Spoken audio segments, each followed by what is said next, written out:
malee miti kanani sitti naafu maaliif na rakkifta ati maalumaaf lambartu keessa koonaaf barii rakkina garaako jaalalaan na dirqee kanaaf hinaafunko keessa koonaaf barii rakkina garaako jaalalaan na dirqee kanaaf hinaafunko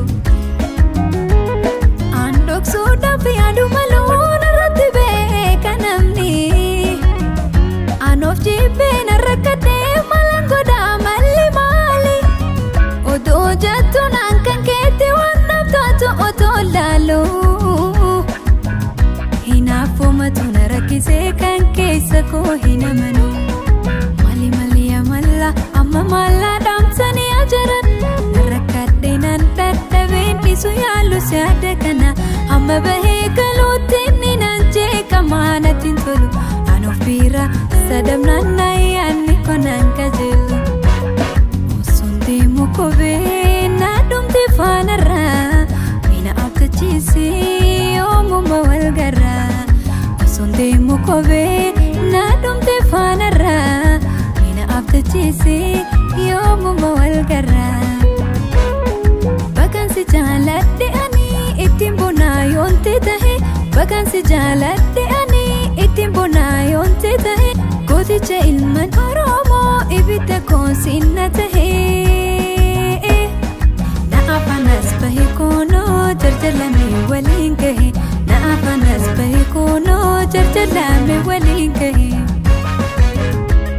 yaa kan jaalatanii ittiin araadanii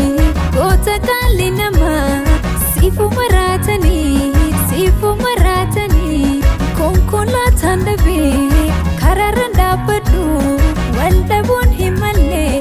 namni wal jaalatu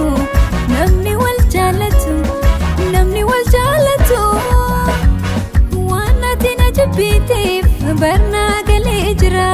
horiin na jijjiirte kanaaf rabbi jira yoon fayyaa qabaadhe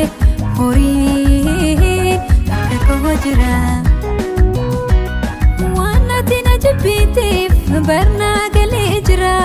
horiin na jijjiirte kanaaf rabbi jira yoon fayyaa qabaadhe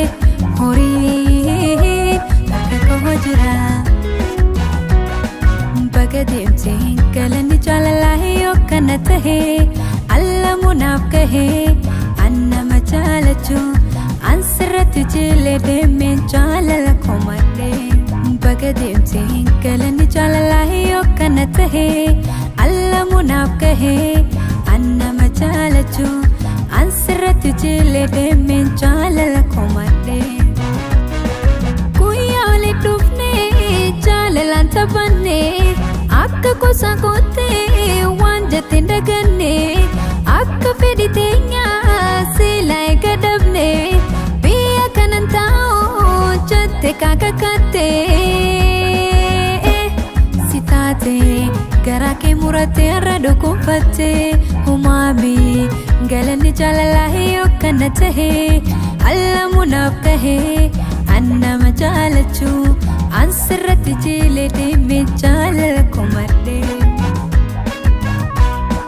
harka biiftuu littee kaapitee maal baasaa ifa manaan jettus imimmaan harcaasaa koo garaan koonfayyoo na dhiisisin dhiisaa hanqarraa wajji jiraanne yeroo gaarii dabarsiine rabbituu tokko nun goone kan walittiin taane ani siif ammeenya yaanne jaaladhee sin addan baane rabbituu tokko nun goone kan walittiin taane